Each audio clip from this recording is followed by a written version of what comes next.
The best decision I've ever made was to set up a charity. I would say get comfortable with being uncomfortable. That's one thing I would say. One of them is don't be afraid to fail. Don't be afraid to fail.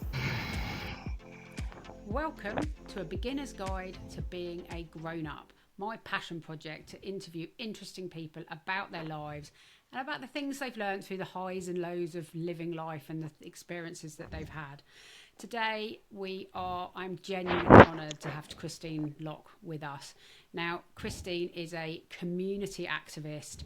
She is incredibly well educated, and I'm sure she's going to talk to us about the degree she has, because she has multiple degrees and a PhD. And she is also the CEO and founder of Diversity House, which I know is her absolute passion. So, Christine, thank you for joining us today. Thank you for inviting me. I'm very excited about learning a bit more about your story. So tell me a little about your journey into adulthood, your younger years. Wow, where will I begin? It's a long journey, to be honest. So my journey started right from way back in Nigeria, in the eastern part of Nigeria, where I was born and I grew up. My journey into adulthood started from there. I come from a family that the royal rulers of my kingdom, from the Imo State, and we are formerly from Iwuku Kingdom. My mother was a medical practitioner, whilst my father was a lecturer, university lecturer, and he was lecturing classics, so history and English literature. I knew I grew up with Shakespeare. Uh, Shakespearean sonnets was something I play with and talk. So when I'm talking to my father, we are talking using the sonnets to talk about. So that's how I grew up. And so knowledge has always been, education, wanting to learn more. The desire for education, knowledge has been the passion in my life. I can't remember not being in school for one day in my life. From the first time my mother took me to creche, a play school in Nigeria, till where I am today, I've always been in school in one form or the other. So I grew up, I went to university in Nigeria. My first university was in Nigeria, University of Sokoto. Then when I left university where I studied, my first degree was in modern European languages. Actually I got a scholarship, a Francois Mitterrand scholarship, to go to France for 1 year. And when I came back, I knew that I wanted to do more. I wanted to do translation, French translation. So I was doing freelance French translation with people like ECOWAS, African Development Bank. And whilst I was doing that, I joined a merchant bank and was working, as an executive assistant in investment banking. And I did my chartered investment banking examination. And whilst I was still doing that, I was very restless. Whilst I was working, I started a company called Christine Keller. Christine Keller was it's a general merchant business. So I deal with everything. You could ask me I look for contracts, I can build bridges. So I get a contract and I will resell the contract to other people that know how to build bridge. I could tell people that I could fix street lights, and I just buy it and sell the contract to other people to fix the street lights. But the journey has been to learn to do different things in my life, and this quest for knowledge has seen me rebrand myself. Even when I came to the UK, about nearly 27 years ago that I came to the UK, I had to rebrand myself from studying modern European languages and doing banking into going to school again to learn about health and social care. community development management, behavioral psychology, addictive behaviors, community research on drugs, having to learn about public health and health promotion, and so many things I've tried to learn. And and within that time, I also tried to learn how to run a charity. It took me 2 years to learn exactly how to run a charity. So I have to do lots and lots of research to find out exactly how do you set up a company, how do you set up a charitable organization, how do you write a memorandum of association, how do you write articles of association, how do you write a constitution, how do you recruit trustees. So I've every day has been to learn a new thing, and that showed me exactly what my father said to me. My father said to me, in blessed memory, Chief Ambrose Mbazigwe, he said to me that when you stop learning, any day you don't learn a new thing, that the person is 6 feet under. As far as you are still living and you're breathing, you must try to learn one thing new every single day. And I've kept that. And I've also tell my two children that they need to really learn things. Just be intentional in their learning. So that's me in a nutshell. And I hope I answered your question. Yeah, you did. Thank you. So Christine, your story is fascinating, and obviously you went to France, you went back to Nigeria, you then pivoted to the UK and into social care. So Yeah. tell me how did that happen? Okay. So my coming to the UK was not intentional. It's not something that I planned. And my staying back was unplanned also. So I was working in the bank, like I said, in Nigeria. I was working in investment banking. And being the restless person like I am, even in the bank, I didn't stick to my job, which is investment banking. When people have problem in the bank floor, like in the banking floor, cashiers and all sorts, if they have like 1 naira excess, if their books did not balance at the end of the day, they have to sit back to make sure that it balances, because it could lead to lots and lots of losses. So rather than going home, because it's not my job, I'm not there, I'm not in the banking floor. When others have gone, I'll go downstairs, I'll go to the banking floor to help them to be looking for things, arranging their papers, or going to buy them food and chatting with them to keep them company. So I'm always there. I don't go on holidays. So usually people are meant to take holidays and go away, but they will always pay me my bank. They'll give me money for my my holidays, because I don't go on holidays. So it happens that our MD, our managing director, will sit in his office and he will be seeing somebody in the banking, in the open office, and it's me every time. There was no time he wouldn't see me, come in early, be the last to go home. And he asked his PA, who was my friend, he said, this lady is always here every time. I've never seen her one day not be seated on her desk. Oh, Mrs. Sani is the name of the lady. So my friend, Mrs. Sani said, oh, Christian, I think she lives here. She doesn't go anywhere. She doesn't even go on holidays.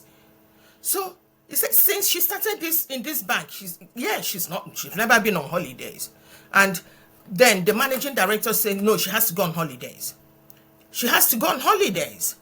Now they said, what does she do? They said, oh, they pay her money in lieu of holidays. So she said, no, this year. He said, no, this year she has to go on holidays. And they forced me to go on holidays. So they paid me, you go on holidays. You have a lot of holidays. You need to go on holidays. So they pressurized me. I went on holidays. I came to England.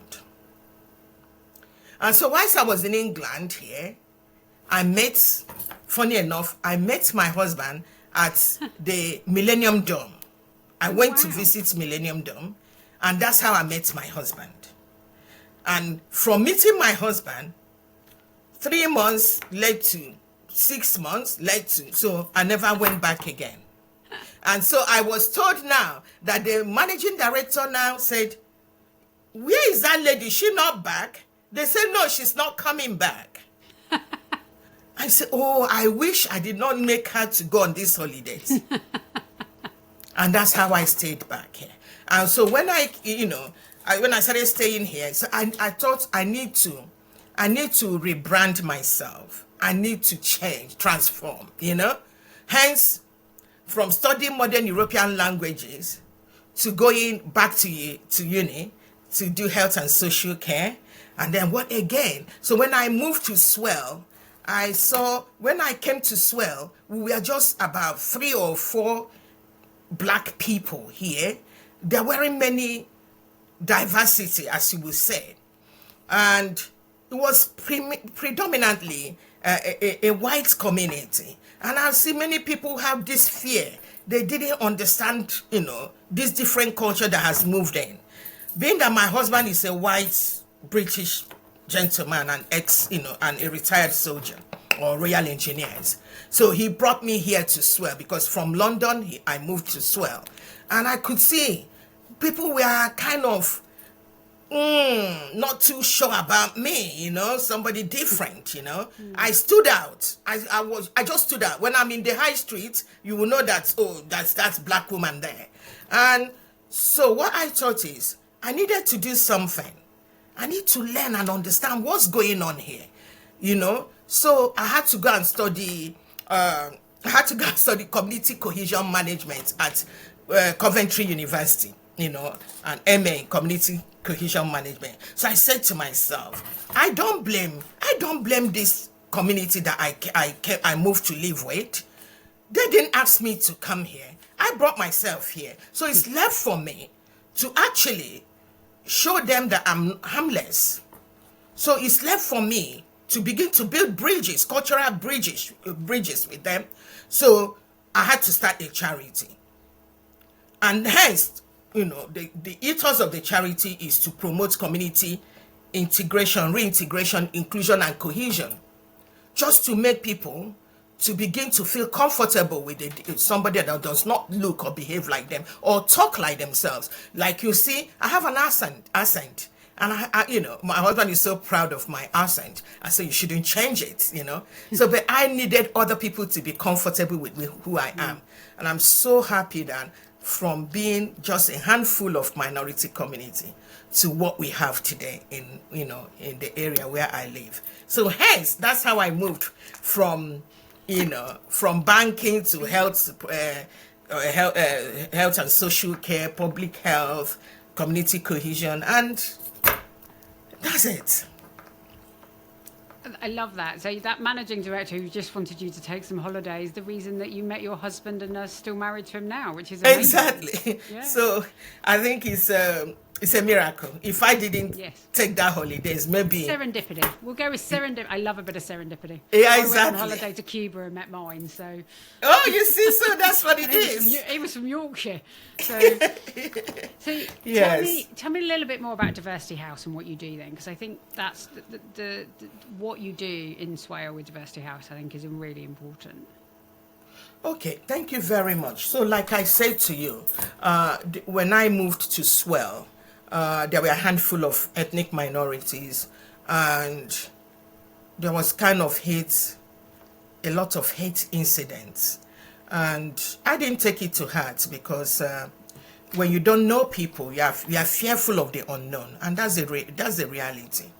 And so somebody has to bend down and try to be the bigger person and make friends and try to show others that they're not harmful. So I thought about, and hence Diversity House. I called the charity that I started in 2007 Diversity House, because we are we're all different. We are different but similar, So so I called it Diversity House because we come from different walks of life. We have different backgrounds. We have different ethnicity, different languages, different occupation. so there are cultures and subcultures, and I decided that when I looked around across Kent and Medway, then I didn't see a charity that was looking at inequalities caused by different social identities, or what people now call intersectionality. What I was seeing then was charities, organizations, well-intentioned organizations, but you will see organization for a young person, and that's all they do. Organization for mental well-being, organization for the elderly, organization, just single binary issues. But I looked at myself and said, but life is not like that. Life is not just about one thing. Life is not because, you don't have challenges or make friendship because you're young. That's not the only thing about life or about your religion. So there are different social identities that could, lead to different barriers or open doors for you.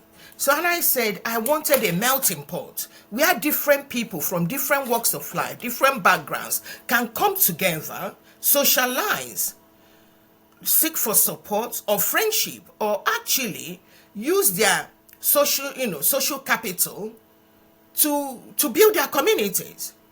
So hence Diversity House. And so the ethos and the vision of Diversity House is to address social inequalities of all kinds, by making people feel that they are part of their communities, feel valued, feel supported, and feel respected. So that's what Diversity House does. So we work in the communities, we work in prison, and we work also in schools. And yes, we are based in Swell, but we are not a Swell organization. We work across Kent and Medway. So, but also we are registered by the Charity Commission to work across Kent and Medway. But people also outside of the country come to us and ask us for support, which is interesting. So we get to go about. So we have colleagues and partners in Brussels. We have partners in Belgium, in Germany, in Berlin, the Migrators. We have partners in the States, in New York. We have partners in North Africa, in Morocco, in Marrakesh, the Al Farabi, the women cooperative. So we work with all sorts of people. So that's what Diversity House is. Amazing. And you talked about your journey, obviously highly educated parents.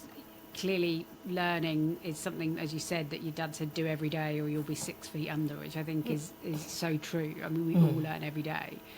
So if you look back to your 18-year-old self, obviously learning, about to go off to university, yes. If she could see you now, Christine, what would she recognise in you? I'm guessing that desire for learning, but what would she recognise in you? My 18-year-old self, if we call her back now, will still recognize my passion, my deep passion for learning, my curiosity about the world. I want to know. I just wish sometimes that I'm like a fly, all over the place, perched and listening and learning. And my determination to push forward despite any challenges and obstacles. And believe me, I've hit a lot of obstacles in my life. But, I'm that kind of person. I'm resilient. When challenges I see trials as something to celebrate. Because without trials, there are no triumphs. So without scars, there are no stars. So I love such things. I'm so determined. And I don't look at the negativity of, barriers. I see it as, actually, I like people to say no to me. Because when you say no to me, I push harder in order to change the no to yes. So the younger version of me will see that lady now, a big lady with big dreams, with stars in my eyes, wanting to learn more. And we know the drive that I've always had this drive. I've always had this passion right deep in my tummy, wanting to just get out there, explode, learn, and let the whole world know about me. I've always thought I want the whole world to hear about Christine, and how will I do this? But to learn, to get to know many, many things. So the passion to learn and the being very resilient, seeing obstacle as a building block to success. So that's what the younger me, when they come, they will say, oh, we knew that. We knew she has resilience. We knew she has this hunger for knowledge. We know that she's a kind of lady that will not take no for an answer. And what would she be blown away by? What would she be really surprised by? She'll be surprised that yes, she knows that I love learning, but she'll be surprised that I've not stopped. That I still don't believe that I've gotten to where I need to be. Mm-hmm. That I still believe that I still have a lot to prove to the world. I think my younger self will say, okay, Christine, take it easy now. Take it easy. Are you sure? You need to just slow down now. I think that's what my younger self will be saying. And would she be surprised by the fact that you've lived in London, in the UK for 27 years? I think, yes, it would be surprised, because being a restless person, my younger self will think, how could you have managed to live in one place and not just live in one place, not even live in London or a big city, but live in Swell. You've been to Swell. So to live in Swell for that number of years, you will be surprised that I managed to do that. Yeah. Because you'll be thinking, oh, she will live in the UK, but she may move to the States. Then she wants to go further afield, because I told many people that I would like to go to Papua New Guinea, because I have my cousin who lectures in Papua New Guinea, lectures cinematography at the University of Papua New Guinea, and is married to an indigenous lady. And I was thinking, that's the end of the world. Then when I get to the end of the world, that side, after Australia, I will know I've achieved something. So my younger person will say, oh, but Christy, you've not even managed to get to that Papua. You've not even gone to Australia, not to talk about, Papua New Guinea.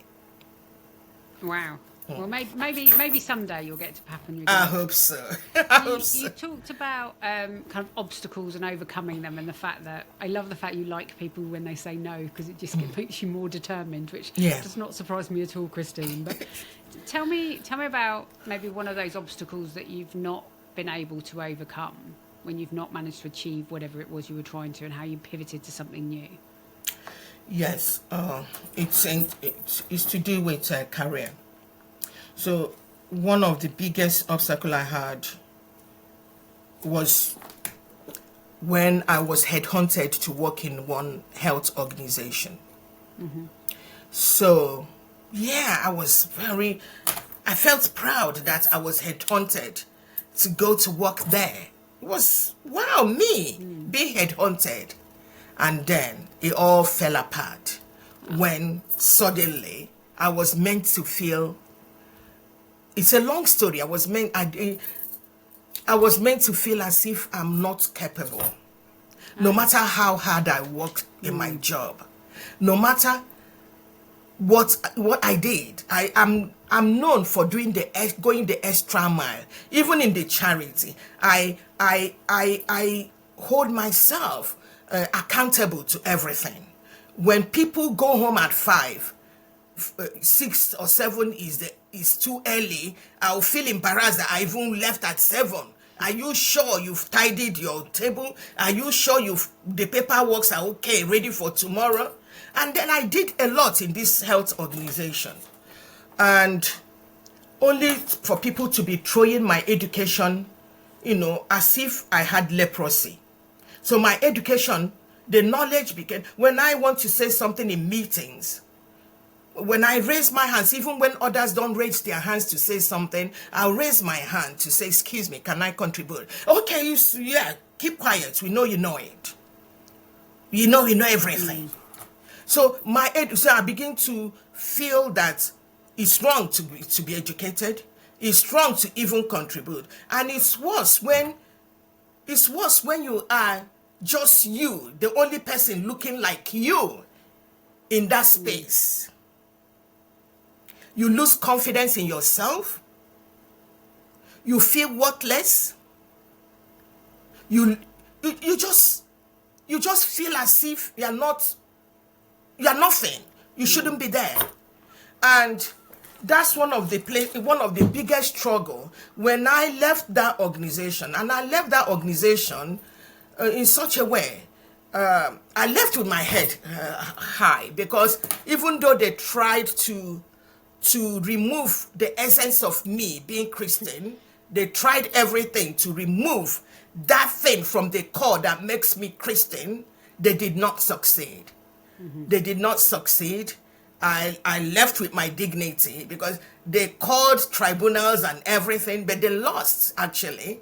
I was still being me. I was still being honest me and saying, I've not done anything wrong. And it was found out that it was just sheer malice.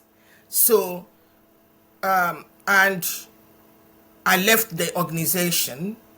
And actually, when I look back at that obstacle, that was the making of me. Okay. That was fun. In fact, at the time, I thought it was a bad thing, that what they did to me. But if they didn't do that, remember I told you at the beginning that without trials, there will never be triumphs. Without scars, there will never be stars. So you must go through obstacles. And it's the way you handle the obstacles, the struggle, the challenges, is the way you handle it that will actually determine who you are. And so, actually, funny enough, now that those organizations, they call me to give talks. Those things that I was supposed to do, that I was being paid to do in those days, they now call me to talk about it. So that's I can't mention the organization, but they know who they are. But there was struggle, and I'm sure many people, actually, many colleagues say to me, how did you survive the humiliation? How did you survive the discrimination? How did you survive it? And I said to them, I survived it because I knew that I've done nothing wrong. I survived it because I knew that some people lack cultural exposure. They are threatened by what they don't know. And I think most of some people get threatened in a place of work because they think, oh, if you work so hard, they say, why is she working so hard? Does she want to take my position? Why is she currying favor with people begin to question your intention, why you're doing what you're doing. But I will say to people, no. If you know what you're doing, keep on doing what you're doing. Don't be people's pleasers. Don't please people. Please yourself. To thyself, be very, very honest. Be honest to yourself. Do when you're going through struggle, check yourself. Is the struggle, the obstacles, is it man-made? Am I the one that caused it? Because sometimes you need to do an MOT. Check yourself.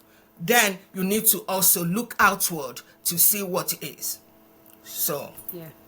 I think that being true to yourself is so important. And in those situations, it's really hard, isn't it? But that's when it's the most important. Exactly. Yeah, absolutely. So you've obviously had some big decisions in life, going into that role, deciding to come out of that role, moving to the UK, pivoting to a new career. What's the best decision you've ever made? The best decision I've ever made was to set up a charity. That's the best thing I would. Money will not give me the joy, the satisfaction that I get every single day. When I'm at home, I'm going through the shower, I'm thinking, what's new today? What's going to happen today? I go to work with expectation of something new that will happen. And you see, if I went to work somewhere and they pay me lots of money, I may just be doing it for the money. I may not be doing it because I enjoy what I'm doing. I enjoy meeting lots of people. My father said, curiosity kills the cat. I'm so nosy. I'm so curious. I like to hear about people. I want to find way, not to hear about them because I want to go and talk about them, but I want to know exactly what's going on with you. How can I help you? Because I see working in charity, and that's why I enjoy it. I see it as a ministry. I see it as a calling. I see it as my purpose in life. And it doesn't take me, it doesn't take anything from me to get to hear about people, get to hear what their problem is, because they know that I'm listening. I listen with my heart. People listen with their ears. Yeah, I listen with my ears, but I listen with my heart also. And people know that I really, really care about them. So they tell me things they will not say to other people. They will say it to me because they know that I will find one way or the other. I will find a way to work with them, to go through their challenges. So the best decision I ever made is to work in a charity. When I see people that were sad, could see heaviness around them, and they walked into our center, we bent down, and I see them going, like I saw them this today, and I see them leave the center smiling. God, that's the best thing. So, I like, people living, I like living legacies, tangible legacies. Oh, this person came with so and so, maybe came with doesn't have a friend, but they were able to use the center, the social networking here, the social hub, and talking with people, and from being sad to laughing. You could look up at the camera and you see this person now laughing.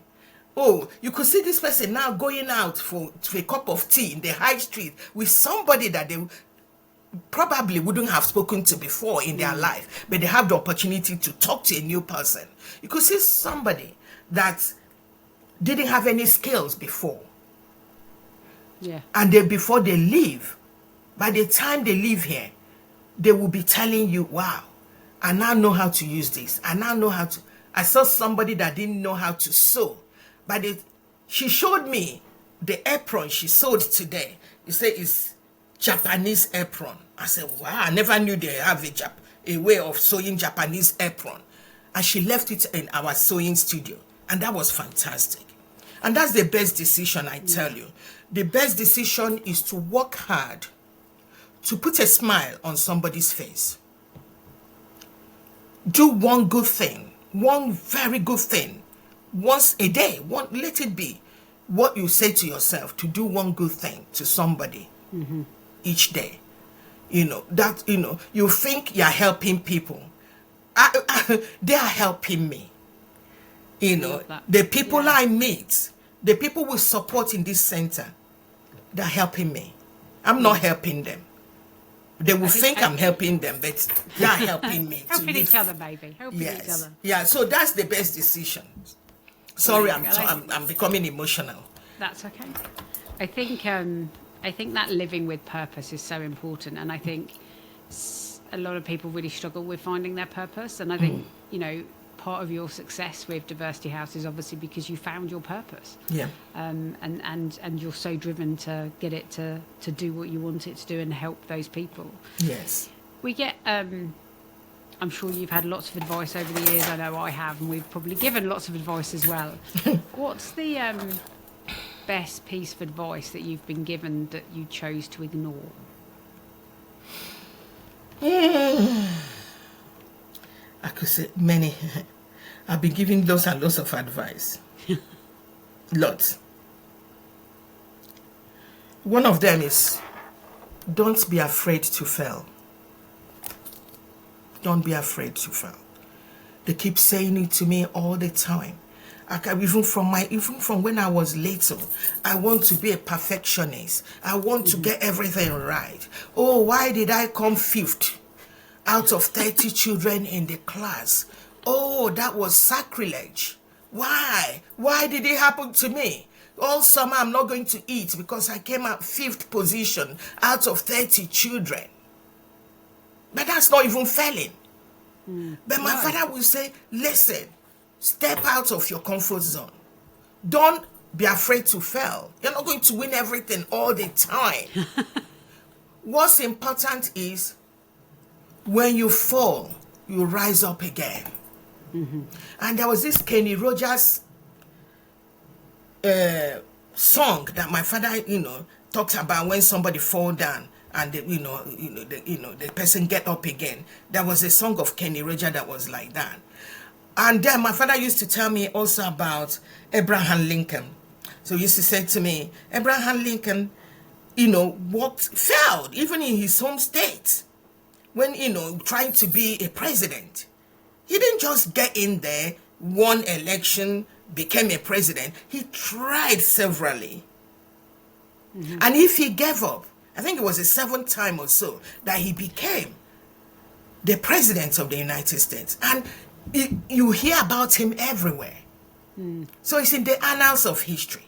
So it's not how you started, but it's how you finish the game that is important. And my father said, don't. But each time, even now, I'm a work in progress. I still have to advise myself every day. Take a leap of faith. Go out there. Do it. Even when I went to do the PhD, I said, maybe I'm going to fail. Maybe I don't know. I said, the imposter, syndrome came up. You're not good enough. Look at you. How dare you think you can go and do a PhD? So, but I had to advise, I had to school myself. I have to talk to myself every day. Remember, even if you fail, it doesn't matter. It's the action that you actually even stepped out there to try this new thing. So I think, but I'm still struggling. I'm still struggling with that advice. It's not going away. I'm not achieving, but it's a work in progress. But that's okay, right? Being a work in progress is okay. Exactly. Yeah, but I think it's great advice, and I think I think lots of us struggle to not be scared of failing and to put ourselves out there. So I think it's great advice, but I think lots of people probably ignore it as well. So I don't think you're alone. One of the things I like to ask my guests is if you could set our listeners a challenge, what would it be? Okay, this may not come as a surprise to you. Being that I'm from a charity, I will ask somebody to look around, turn around, and look for somebody or somebody from a culture or from an occupation that you've never spoken to, and try and engage that person in a conversation. You'll be surprised the kind of things you will learn.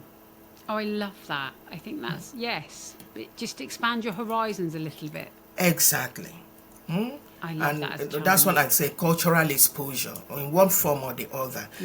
People, why we have the problems we have in the world today is that people are so afraid. People are afraid of their shadows. Some of them are afraid of their shadows. People are afraid of different people, of different academic background, of different religion, different race, different gender. But if you take your time to engage that person in a conversation, you'll be so surprised.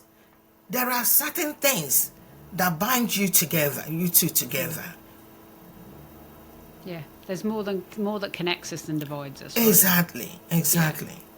Yeah, I think a great challenge. So, challenge to go and talk to someone, learn something about something you don't know anything about. Exactly. Expand your horizon. Brilliant. That's what it is. I don't know how we've got here, but Christine, we're at the last question. Oh, really? I know. So it's been so interesting learning your story and, your pivot, the charity, your father in your head about not failing and learning every day. So what's the one piece of advice that you would put into the beginner's guide to being a grown-up that you think would be helpful? I would say get comfortable with being uncomfortable. That's one thing I would say. Growth, success, and even happiness requires stepping outside your comfort zone. Get off your comfort zone. Jump deep into the deep end of it all. Yeah? Take the plunge. Just jump in. Brilliant. Because the moments that you feel most uncertain, that's the moment that you find most challenging. The moments that you find very intimidating are the ones that yield the biggest outcome. Yeah, absolutely. Yeah. So I would say, just get comfortable with being uncomfortable. That's one thing I would say. I think that's an amazing piece of advice. And I have to be honest, I definitely did that when I started the podcast, and I definitely feel more comfortable now, but it was very scary when I first started. You see, now you're talking as a guru. Yeah, absolutely. Yeah, Yes. Absolutely. Yes. Christine, thank you for your time today. It's been really interesting learning your story and more about you and, your background and your history and the things that you've learned. And I know our listeners are going to really enjoy this episode. Thank you. I hope I did not waffle, but thank you very much for the opportunity. No, it was brilliant. Thank you. Appreciate it. Thank you for listening to this episode of A Beginner's Guide to Being a Grown-Up. If you enjoyed it, please like, follow and subscribe wherever you get your podcasts. If there's someone who inspires you that you'd like me to interview, you can find me on LinkedIn, Instagram and TikTok. In the meantime, enjoy being a grown-up.